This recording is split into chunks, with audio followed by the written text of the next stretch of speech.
Namaste. I'm Dr. Supraja Chandrasekar, Consultant Pediatric ICU Specialist at Columbia Asia Hospitals Yeshwanthpur. Many parents ask me, Doctor, what is the treatment for COVID, especially in children? Well, that's a difficult question. For most viral conditions, there is no specific treatment, just like in dengue, what we see this monsoon season. They remain largely supportive. Then, what can we do about COVID in children? Well, there's a lot we can do. Prevention remains the most important part of management. The moment we talk about prevention of infections in children, what comes to our mind is vaccination. Now, vaccination during the period of wellness is extremely important. Even though at the moment we don't have a specific vaccine for COVID, we have a whole lot of important vaccines that must be given to our children. And how do they help? They help preventing these preventable diseases like hepatitis A, measles, mumps, rubella, etc. Just during this lockdown period, it's unfortunate that we've seen children with typhoid, hepatitis A, mumps and measles. This is quite unfortunate because all of these conditions are preventable. Imagine the turmoil the parents undergo when they think it probably could be COVID, go through all these tests and eventually come to know that this was a preventable disease. So ensure your child is taking all the recommended vaccines, which is also recommended by the Indian Academy of Pediatrics. Interestingly, the influenza vaccine and MMR vaccine have come into light not only because they do their job of preventing those infections, but they also probably offer some cross protection in the SARS-CoV-2 epidemic. However, this literature is still emerging and a lot more research is required. The bottom line is we need to protect our children with all the regular and recommended vaccines given by the government and the Indian Academy of Pediatrics. Now, the second important aspect in prevention would be to boost their immune system. Now, when we talk about boosting immunity, the first thing parents ask us is, which is the magic pill?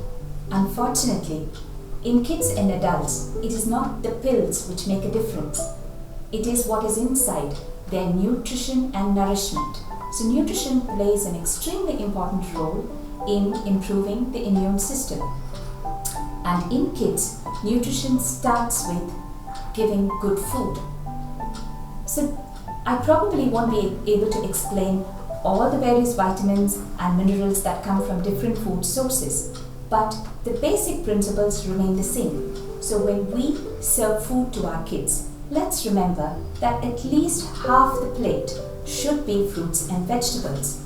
Yes, half the plate fruits and vegetables. Now this is a huge task because most kids stay away from veggies. Now that's where the role of the parent becomes important.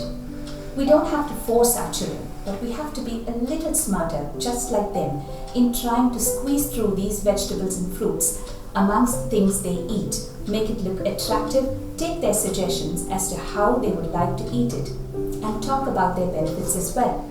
For example, the vitamins that really boost the immune system like vitamin D, minerals like zinc and iron are all present in food sources. Quarter the plate should be grains like rice, ragi, wheat, etc. in various forms. And the other quarter should be pulses like dals, meat, etc. Now most of the Indians, when we feed our children, almost all of it is the grains and a very little portion of it becomes the pulses as well as vegetables. That needs to change, and that will make our children more nourished.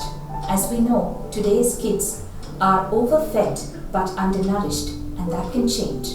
The fifth key element in their food box should be dairy, which is milk or freshly prepared home curds. The beauty of that would be a whole lot of probiotics, which keeps our gut immune system very good and prevents us from getting various tummy infections, which is again very important during this epidemic.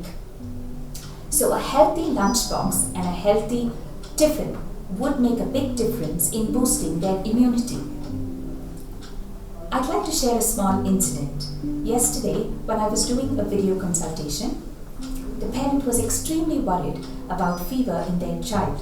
So we were discussing about the temperature and what to do, the danger signs, etc. Before I ended the call, I said, I would like to look at Chirag. And so she focused the camera on the little one who came onto the screen. The moment he saw me, he said in the local language, Gumma bandire. And then I got a shock. I was like, oh my God. He actually said, I'm a ghost. That's when I realized, with all my glasses, the mask and the PPE that we wear, we actually look like ghosts or aliens to a little child. When I sat back and thought about this incident, it occurred to me, this pandemic has taken a huge toll on our minds as parents and as medical fraternity. Imagine the toll it has on the fragile mind of the child. From little ones, they've heard about death, they've heard about patients, and all these people in PPE, they are afraid and they're scared to talk about it. So their mental well-being is extremely important. I think we need to take a few minutes every day to talk to our children about COVID and how things are actually getting better, they are in control, and what we can do, especially what they can do to control this epidemic.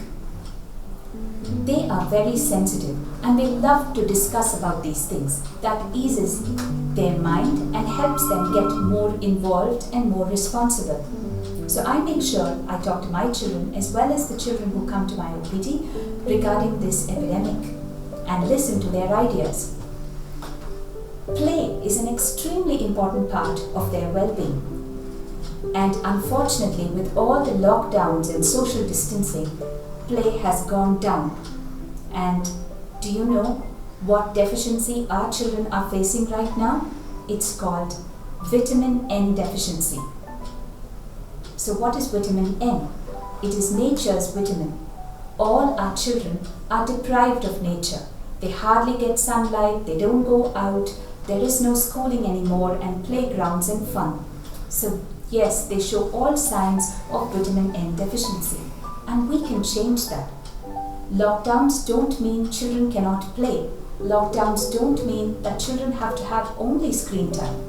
So we need to get a little more sensitive in how we adapt our kids to these restrictions. Take ideas for them, and that's what really inspires me. Social distancing games have come up where kids can actually go out and play but maintain their distance.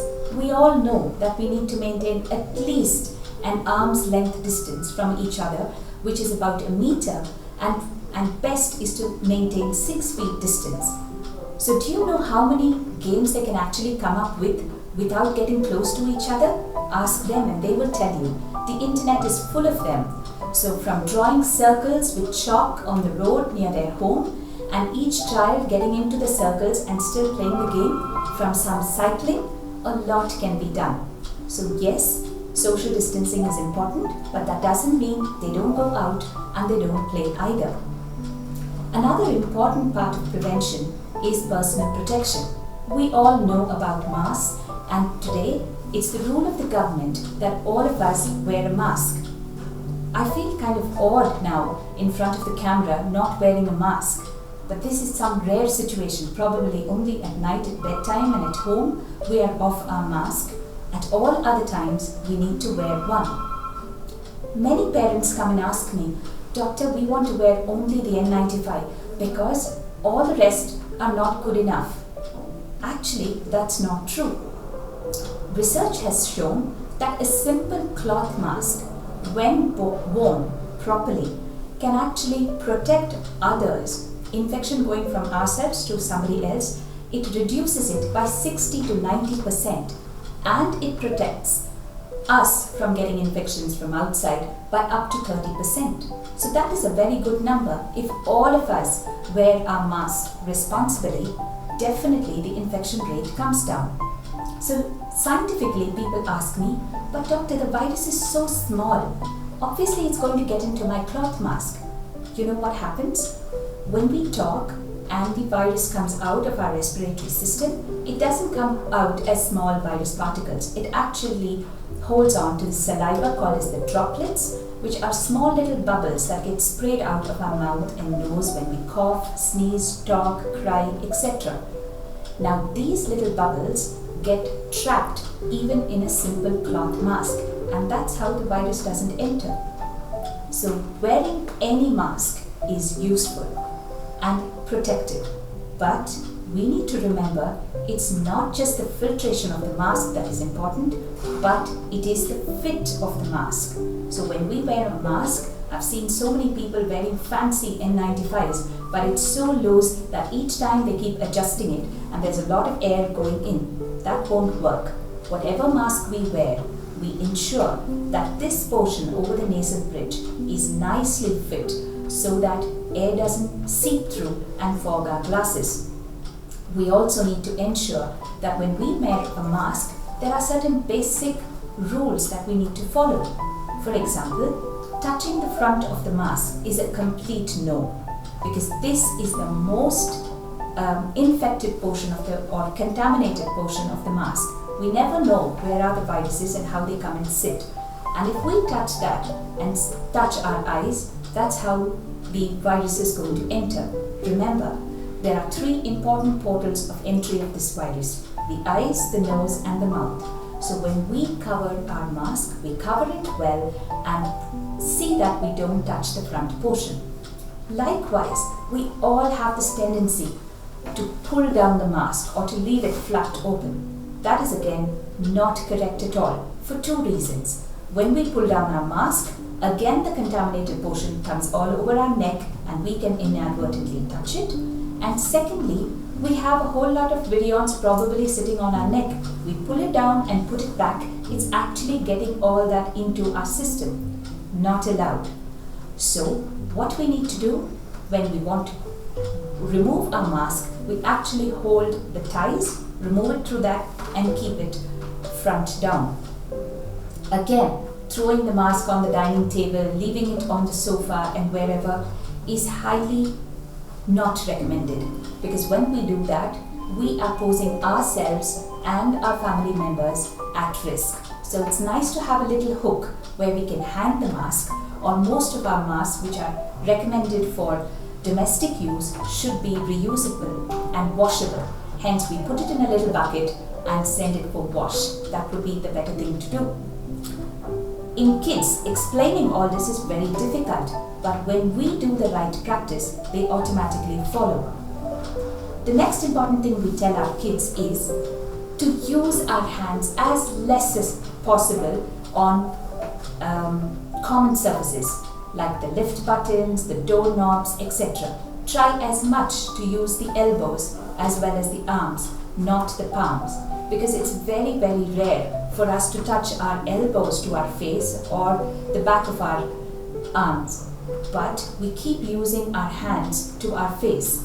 Hence, it's important that we all the time keep our hands clean by using sanitizers. And let me tell you, kids are excellent in using sanitizers. They just love doing it. As well as washing their hands. Again, playing with water, soap bubbles, those are things they will do. Give them a wash basin and soap and they will wash. So, just hand hygiene with alcohol as well as soap can actually kill all the viruses. And that's an effective method which I'm sure kids will follow.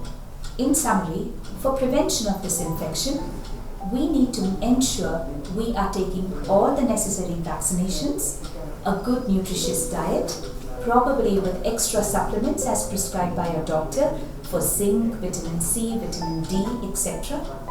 We also need to wear masks in the right way, hand sanitize by using alcohol-based rubs or soap, maintain social distancing, but never ever forget to make our children play, whether with social distancing and mask or not. Stay safe and stay happy.